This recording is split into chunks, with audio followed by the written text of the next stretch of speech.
think success can't just be at one time period. You have to keep working on it. You want to keep being successful every day you wake up.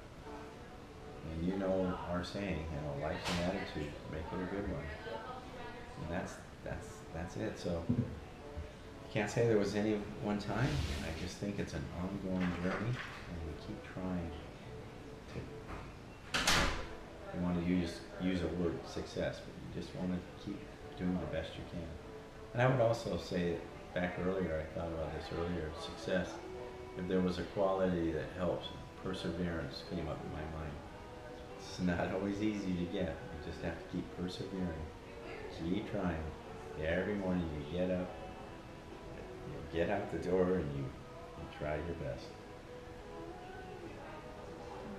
I think that your childhood had an effect on how successful you are now. Yes, definitely being poor. And sometimes not knowing where your next meal is coming from.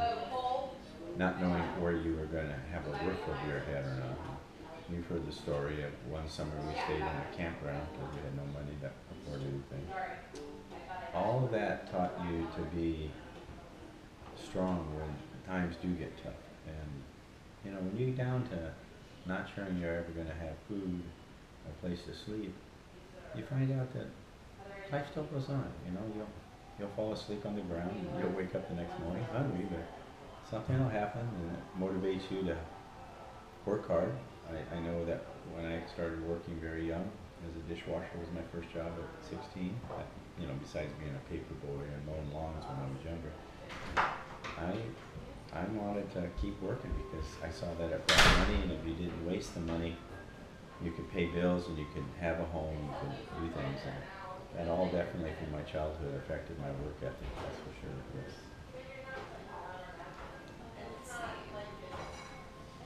What is your biggest passion in life? My friends and my family, for sure. I love my family and I love my friends. And my wife. That's my passion. As close to it is my passion for working out, obviously. I love working out and training and keeping my body healthy and encouraging other people to do that too.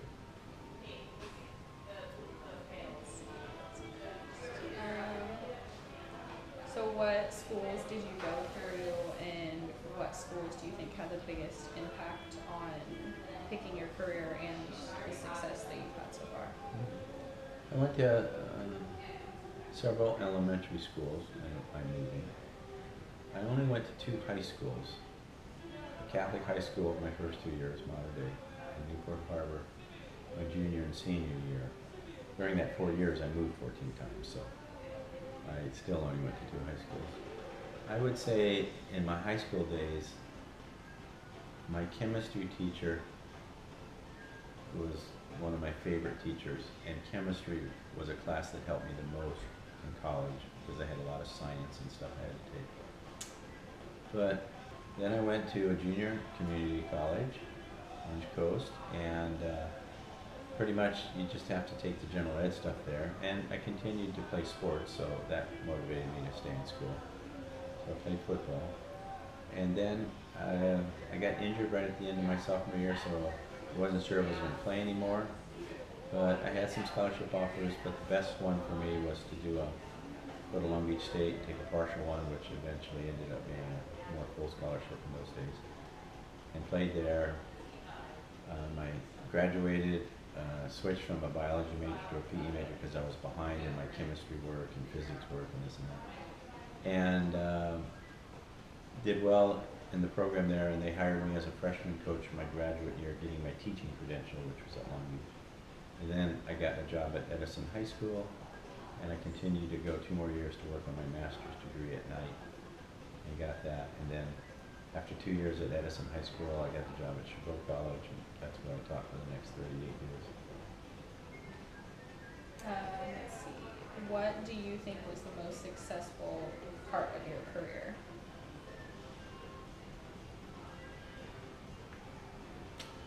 I started a program called Ultimate Frisbee because I opened a new campus at a time when there wasn't going to be money to build facilities and stadiums, and the president said, get creative. I just walked out and saw some students throwing a frisbee and thought, wow, maybe I'll offer a frisbee conditioning class, which led into starting a team in ultimate frisbee, which 30 years ago, people laughed at me. My children, your mother, would say, you know how embarrassing it is if people ask you what your dad does and have to say a frisbee coach, you know. So do you think you hit your peak? Like, do you think you hit your peak of success? Yes, I definitely felt my success as a coach and an administrator, teacher came later in my career, and towards the end, once I entered into my 60s, I felt that I was slowly going, not unsuccessful, but I had reached my peak, and I was coming, I changed. Instead of worrying about teaching somebody how to shoot a better basketball shot or throw a football, I found that I was teaching them to be better people and better sports, have good sportsmanship, sports personship. And I found that I got more philosophical in my teaching. So, you know, I would say there was a peak there and coming down from it, but at the same time, all of that at the end, when I wasn't maybe at my peak, there's still very important stuff. There are very subtle things in teaching to make a person a better person and want to be a better person. Those are important qualities. What drives you to continue to strive for success? I would say what drives me to do those things now is I am practicing what I preached for 40 years. I preach to people, keep active, exercise, eat good food, keep your body, your body's a temple, take care of it, and all that kind of stuff. And I'm practicing what I preached. And I have the time now to do it, where when you're working, even if you are a PE teacher, you're getting 60 individuals to work out. You're not working out. And so you would go weeks with, not getting your workout that you need. So now I have the time. And so to answer that, I'm practicing what I preach. Let's see. Do you think that you've had an impact on the people that you have met and continue to meet in life? I do. I didn't think I did at the time, but there's been so many students that have come back to me and thanked me for influencing their life.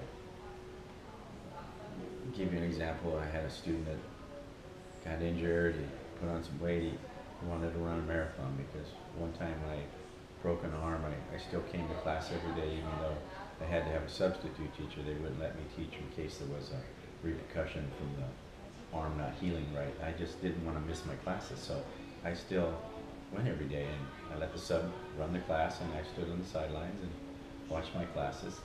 And he was so impressed that I would be running with this cast on that when he had an injury, a thing that it motivated him. And I had no idea I had that effect on him. I just never looked at him and running a marathon someday, And other people on social media now, they'll write me letters and just thank me for what I did.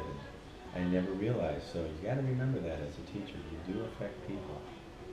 And so I'd have to say yes to that. But I continue to hope I have impacts on people. My neighbor Pat, who's 78 years old, and I've gotten him to climb Mount Whitney and do things after most of his life being very sedentary. He is so proud of himself now and doing active things in his later 70s. And so to answer that,